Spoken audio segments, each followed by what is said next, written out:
que son dos aplicaciones, espejos curvos y lentes. Verá, la lente como anteojos, ¿verdad? Ustedes, los que usan anteojos, los que usan lentes, saben que las lentes son pedazos de, bueno, en realidad ahora son de plástico, ¿verdad? Pero por mucho tiempo fueron de vidrio, que lo que hacen es que deforman, ¿verdad? Ligeramente la trayectoria de la luz. Entonces, permiten enfocar la luz, la imagen que ustedes ven, en un punto del ojo donde su ojo lo pueda, digamos, absorber mejor debido a alguna enfermedad o algún desperfecto que usted tenga en la vista. Por ejemplo, yo tengo miopía. Las personas con miopía no pueden ver cosas que están muy lejos, pero sí pueden ver cosas que están muy cerca. Entonces, el anteojo lo que hace es modificar la imagen que yo veo para que la imagen llegue al lugar correcto. Más adelante vamos a ver más detalles al respecto. Primero quiero ver lo que sucede cuando tenemos un espejo curvo. No sé si alguno de ustedes ha jugado con un espejo curvo como una cuchara. Se han visto una cuchara y se dan cuenta que la imagen que ustedes ven en algún momento se invierte, ¿verdad? Eso es porque en un espejo curvo, como en una cuchara, o en general en cualquier superficie curva, los rayos de luz sufren una desviación que no ocurre, por ejemplo, con un espejo plano. Vamos a ver primero un caso, digamos, sencillo de un espejo plano. Un espejo plano es una superficie plana que refleja la luz. Entonces, por lo tanto, un espejo plano es un objeto que obedece la ley de reflexión.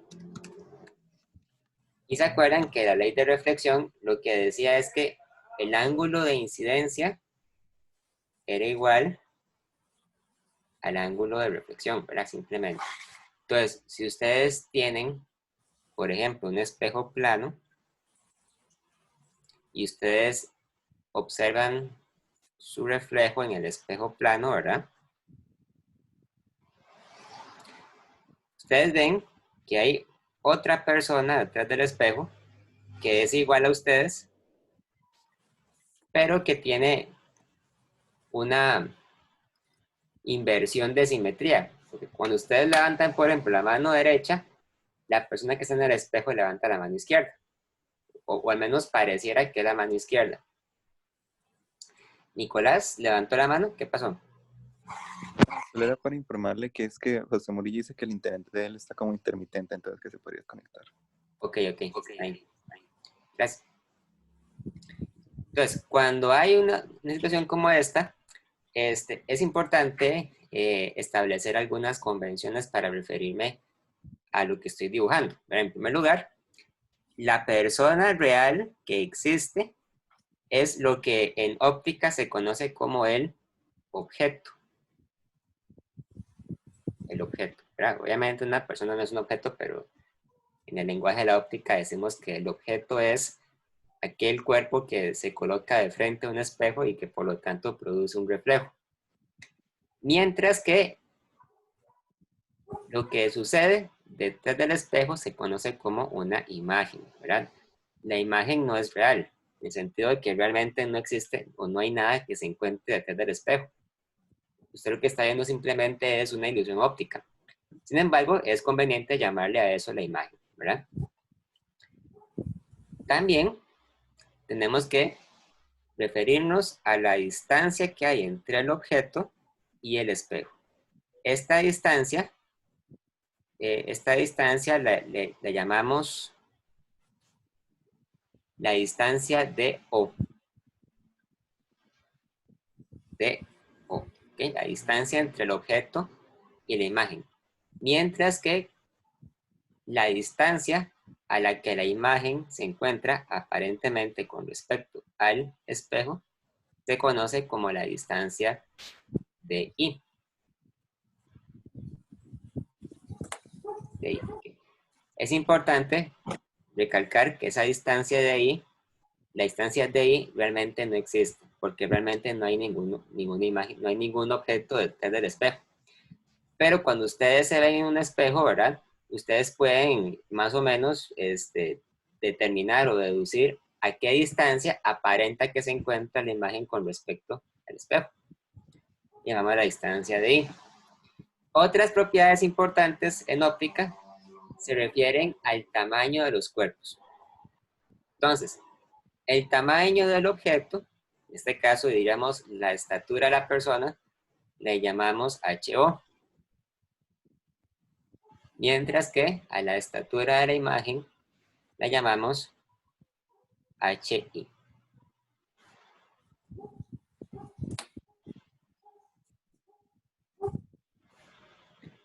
Entonces, ¿por qué es que se forma la imagen de la persona detrás? Bueno, básicamente, el rayo de luz, cuando sale por alguna parte del cuerpo de ustedes, por ejemplo, digamos que hay un rayo de luz que se refleja desde su pie.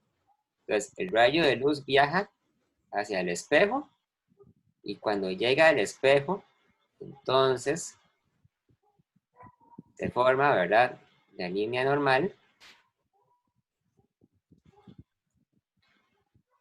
y luego viaja de vuelta otro rayo hacia esta dirección. Entonces, si yo hago este dibujo completamente a escala, ¿verdad? Yo debería encontrarme que el ángulo de incidencia es igual al ángulo de salida. Por lo tanto, esto sería el ZI, y este sería el ZR, el ángulo con el que se refleja.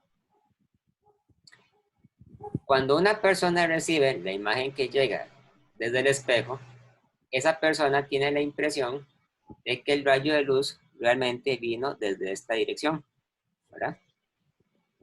Sin embargo, es importante destacar que este rayo de luz, ¿verdad?, realmente nunca estuvo acá, ¿verdad? El rayo realmente nunca pasó por este lugar. Pero ópticamente pareciera que sí, ¿verdad? Cuando usted ve la imagen parece que sí vino de ahí, pero parece que sí. Entonces, cuando la luz realmente no viaja a través del lugar donde estuvo la imagen, ¿verdad? Decimos que se produce una imagen virtual. La imagen que se produce es virtual.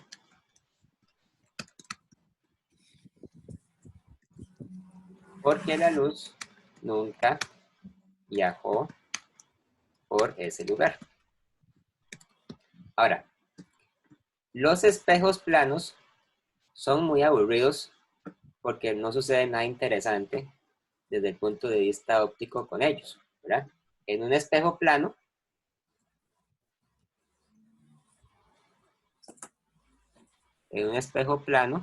la distancia a la que se encuentra el objeto es igual a la distancia a la que se encuentra la imagen. Y la altura a la que se encuentra el objeto, o la altura del objeto es igual a la altura de la imagen. O sea, quiere decir que cuando ustedes se ven reflejados en un espejo plano, la imagen que ustedes ven de ustedes mismos es de la misma estatura que ustedes, ¿verdad? Entonces no es, digamos, tan interesante.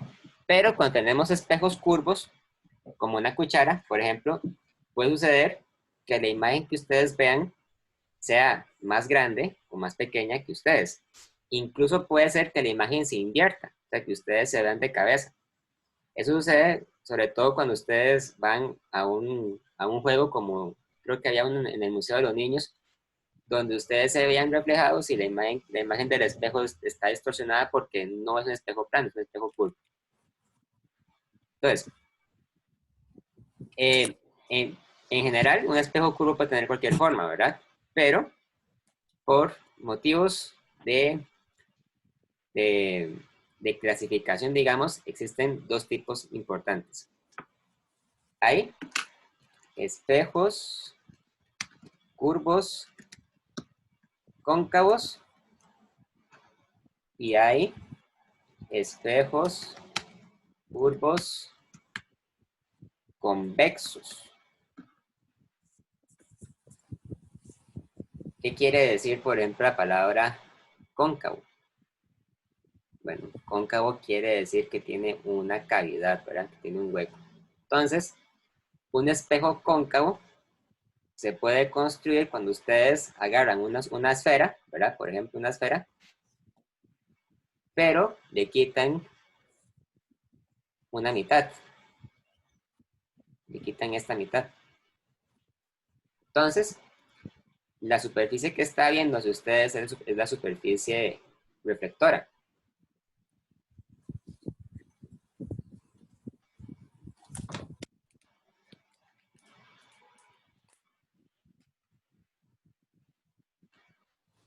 Mientras que un espejo convexo es más bien un espejo que tiene una pancita que ve hacia ustedes. Un espejo convexo, ustedes tienen una esfera, ¿verdad? El lado de atrás lo pueden quitar, ¿verdad? Perfectamente. Y entonces la superficie reflectora es la que ve hacia ustedes también.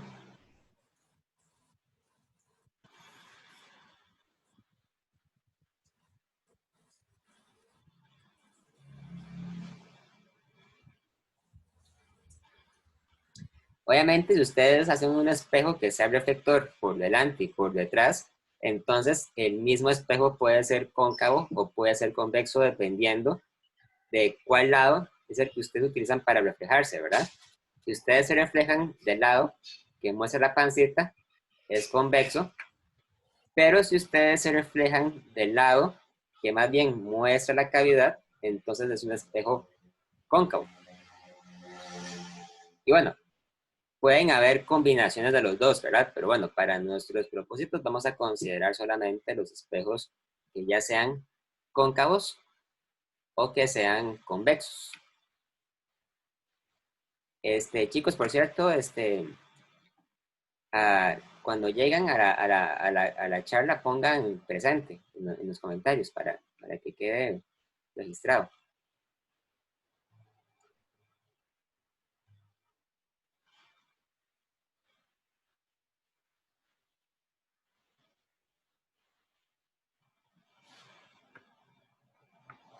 Ok.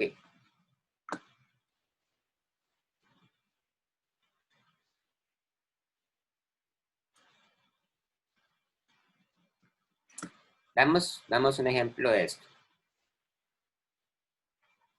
Voy a construir un espejo esférico muy grande para ver en detalle qué es lo que ocurre cuando ustedes reflejan un objeto sobre él. Digamos, por ejemplo, que yo hago un espejo, voy a decir que es un espejo convexo. Entonces, más o menos, esta línea horizontal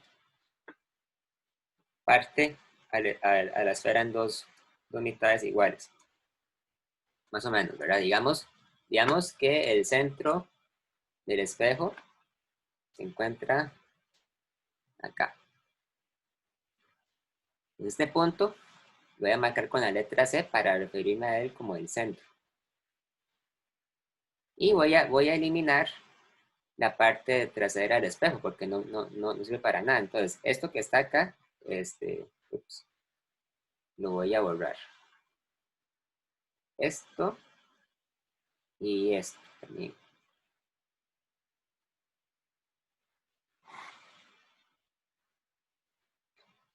Y voy a colocar un objeto para reflejar. Entonces, digamos que yo voy a dibujar aquí una candela.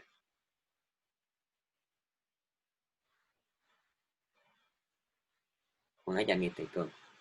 Ok. Una de las propiedades que caracteriza una esfera es el radio, ¿verdad? Tiene que tener un radio. Entonces, esta distancia la vamos a llamar R porque es el radio de curvatura del espejo. R.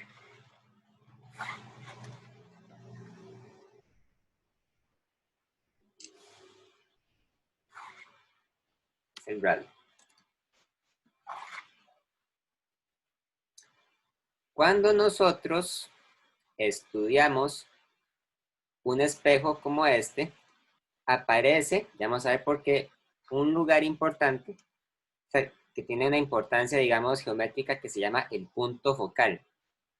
El punto focal se encuentra en la línea que conecta al objeto con el espejo y se encuentra a mitad de camino entre la superficie y el centro.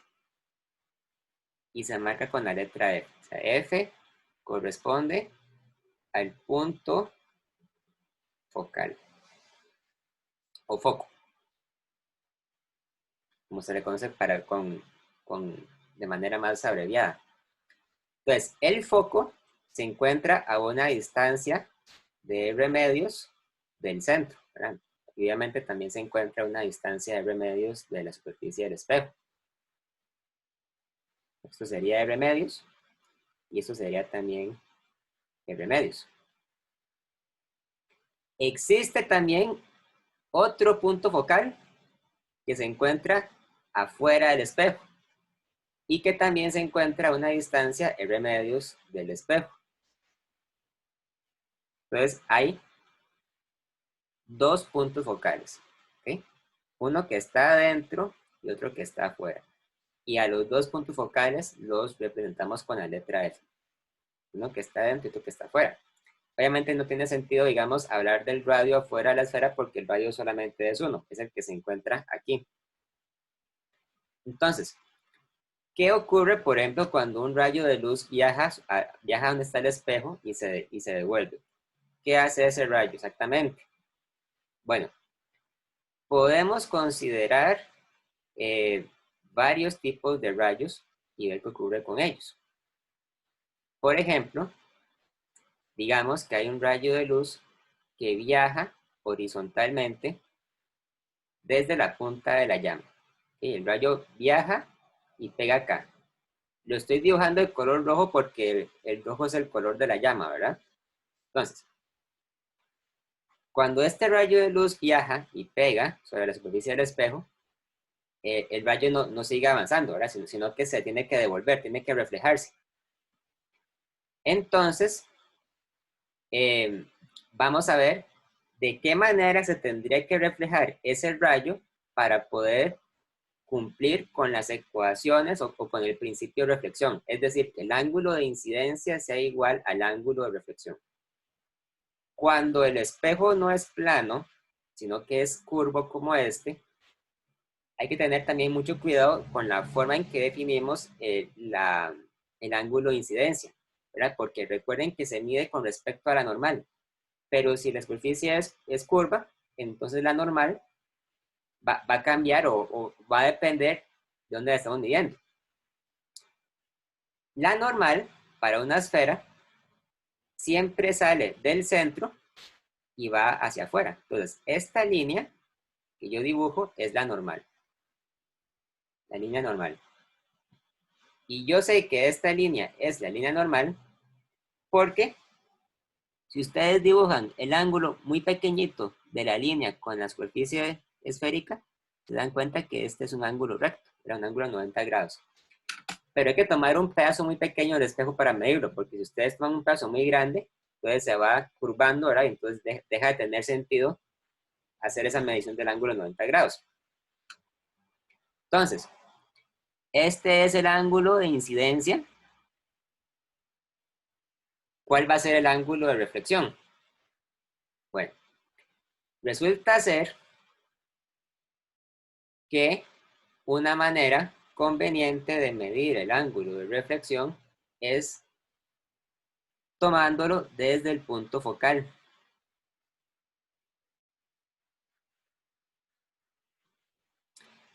Porque resulta ser que este ángulo que se forma aquí es igual al ángulo de incidencia, igual en magnitud, ¿verdad? Pero el rayo de luz realmente nunca entra dentro del espejo, sino que viaja hacia la derecha, pega y luego se refleja hacia esta dirección, ¿verdad? Viaja hacia esa dirección, hacia afuera. Entonces, Con esto ya determinamos qué ocurre con un rayo, ¿verdad? Pero obviamente la candelita emite rayos hacia todas las direcciones. Entonces, ¿qué ocurre, por ejemplo, si ustedes piensan en lo que ocurre cuando hay un rayo de luz que viaja desde la candelita, pero apunta hacia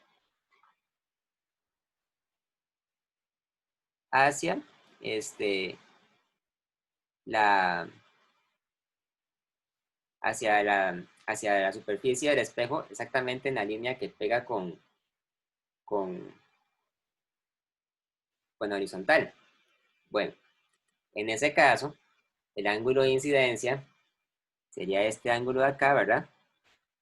Ángulo de incidencia. Y nos damos cuenta entonces que el ángulo con el que se refleja tiene que ser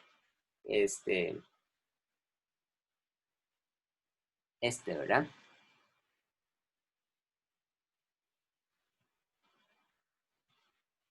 Ahí trato de dibujarlo lo más parecido posible.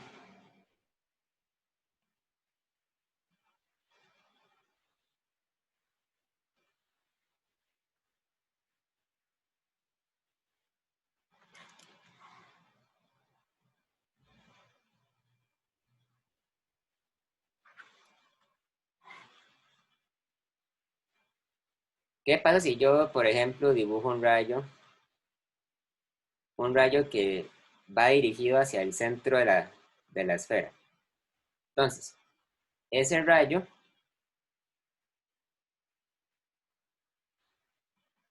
viaja, pega con la superficie, pero después viene y se refleja exactamente por el mismo camino por el que llegó. Entonces el rayo tiene que venir hacia acá.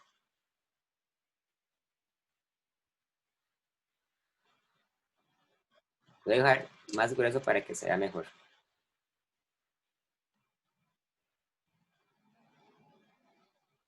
Así. Ok. Finalmente, para no aburrirlos mucho con esta historia, ¿qué pasaría, por ejemplo, si yo dibujo un rayo que viaje de manera tal que salga de la punta de la candelita y que pegue o que pase a través del punto focal que se encuentra fuera del espejo? Entonces, en ese caso, el rayo de luz rojo tiene que salir de la llama, viene, pega aquí, ¿verdad? Y después, cuando se refleja, resulta ser que se refleja completamente horizontal.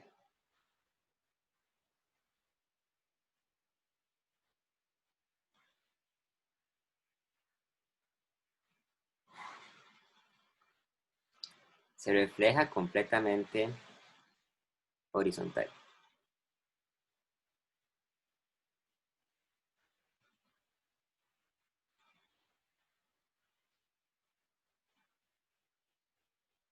¿Verdad? Se refleja completamente horizontal porque la línea normal,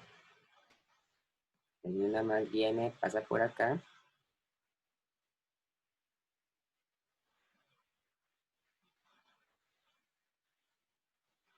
Que sería el ángulo de incidencia.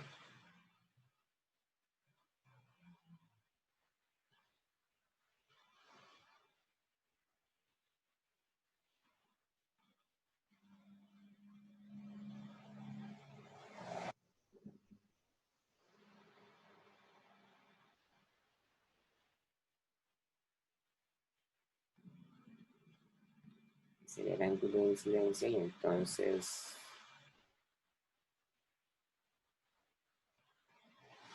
entonces el rayo sale por aquí abajo, más bien, perdón.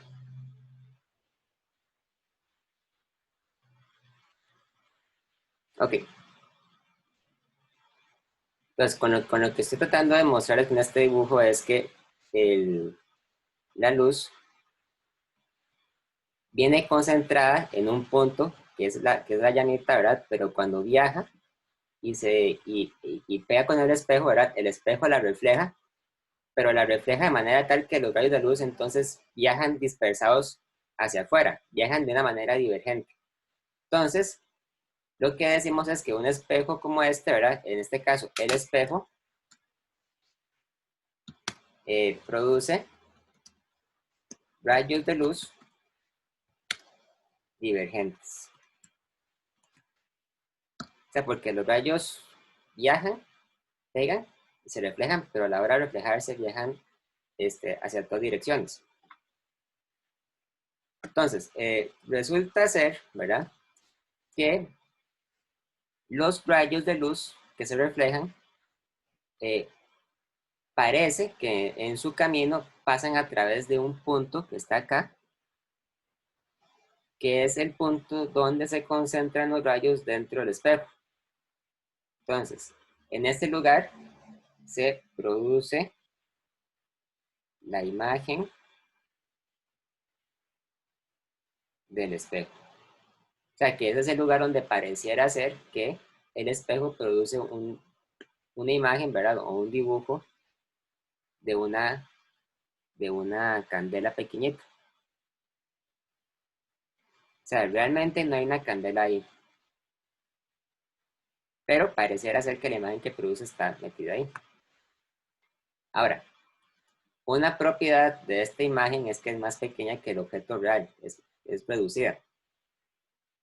Eso quiere decir que para un espejo curvo como este, la altura del objeto no es igual a la altura de la imagen. No tiene por qué ser igual. Y tampoco lo es la distancia, ¿verdad?, que hay entre el objeto y el espejo y la distancia que hay entre el espejo y la imagen. Entonces, la distancia de I es diferente a la distancia de O. Para este caso, resulta conveniente definir una constante que vamos a llamar el factor de aumento. El factor de aumento es una constante m que es igual a la altura de la imagen dividida entre la altura del objeto. Cuando la altura de la imagen es igual a la altura del objeto, entonces m es igual a 1. Pues quiere decir que el factor de aumento es igual a 1 y que por lo tanto el objeto es igual a la imagen. Pero si la altura de la imagen es más pequeña que la altura del objeto, entonces m va a ser un número que va a estar entre 0 y 1. Va a ser menor que 1, entonces va a ser una imagen reducida. En otros casos vamos a ver que la altura del objeto puede ser la altura de la imagen puede ser más grande que la altura del objeto, o sea que HI es mayor que HO. En esos casos, la imagen es más bien aumentada. Y en otros casos, también puede suceder que la imagen que se produzca sea una imagen invertida del objeto, es una imagen que está al revés. En esos casos, m va a ser una constante negativa. Cuando m es negativo, quiere decir que la imagen está invertida con respecto a la dirección del objeto. Ahora, el objetivo, ¿verdad?, que tienen los que estudian la óptica es descubrir cuál es la relación que existe entre las constantes de I, DO, HO, HI y M.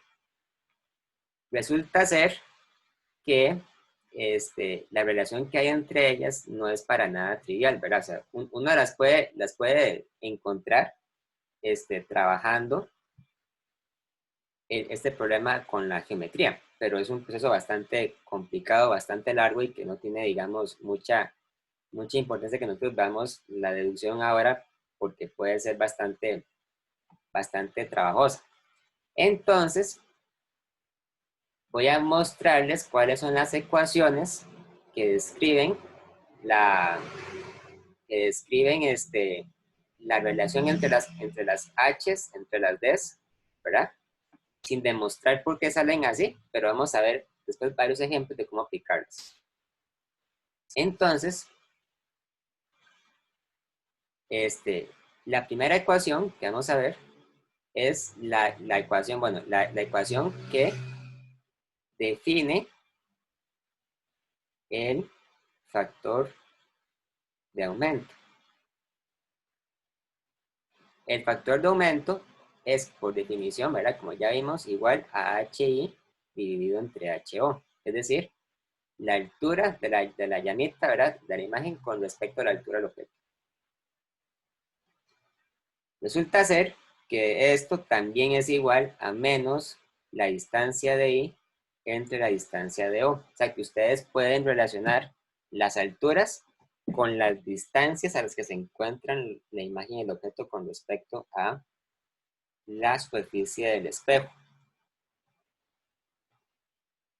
Y la otra ecuación, que es muy importante, es la ecuación del espejo. Más tarde vamos a ver que esta ecuación también es válida para las lentes, pero por ahora no la vamos a utilizar de esa manera. Que dice que el inverso de la distancia de I más el inverso de la distancia de O es igual al inverso de la distancia del punto focal, donde la distancia del punto focal es igual a la mitad del radio del espejo. Verá, hemos visto que el punto focal se encuentra a mitad de camino entre el centro, el espejo y la superficie, entonces quiere decir que F es igual a R medios. Mientras que la distancia de O y la distancia de I se relacionan según esta ecuación, ¿verdad? Vean que esta ecuación se parece mucho a la ecuación que hemos visto para la suma de resistencias en paralelo, ¿verdad? ¿Se acuerdan que cuando están en paralelo, las resistencias se suman por inversos y no se suman, digamos, directamente?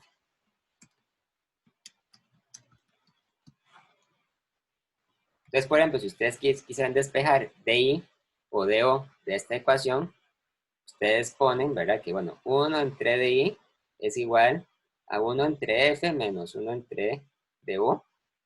Es decir, abajo ponemos F por DO y arriba ponemos DO menos F. Que por lo tanto, entonces, DI es igual a F por DO entre DO menos F.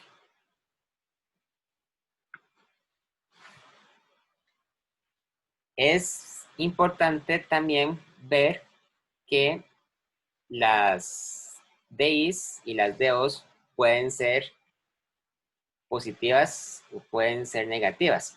Incluso el punto focal también puede ser positivo o puede ser negativo.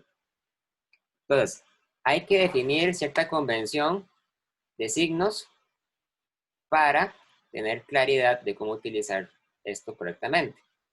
Entonces, para los espejos curvos, tenemos lo siguiente. La distancia de O, o sea, la distancia que hay entre el objeto y el espejo, por lo general siempre es positiva, siempre se define positiva. Pero para la distancia de I pueden suceder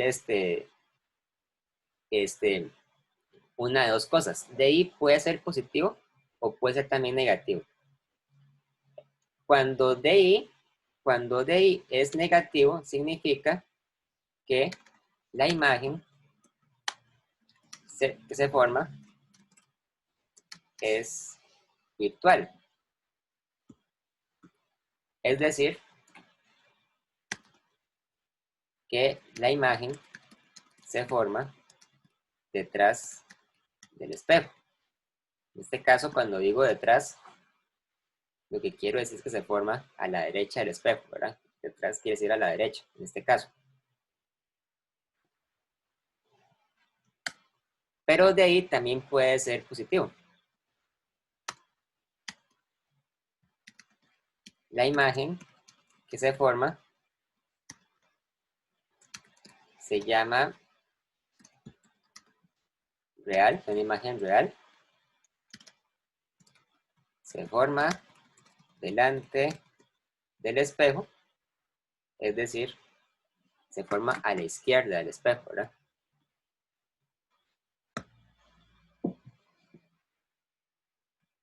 El punto focal también puede ser positivo o puede ser negativo.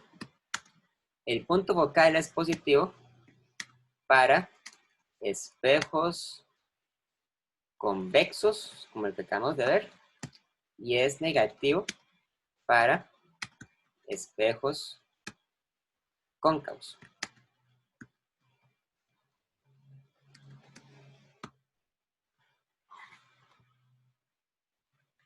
La convención de signos puede variar dependiendo del libro que ustedes consulten. Yo me he dado cuenta que, por ejemplo, lo que dice el Semansky es diferente a lo que dice el Bufa. Entonces, bueno, hay que adaptarse a una convención de signos. Yo ahora más tarde les voy a subir al Classroom, bueno, se les va a subir para otra semana, les voy a subir un resumen de todo esto para que ustedes, digamos, tengan claridad sobre cuál es, digamos, el orden de los signos.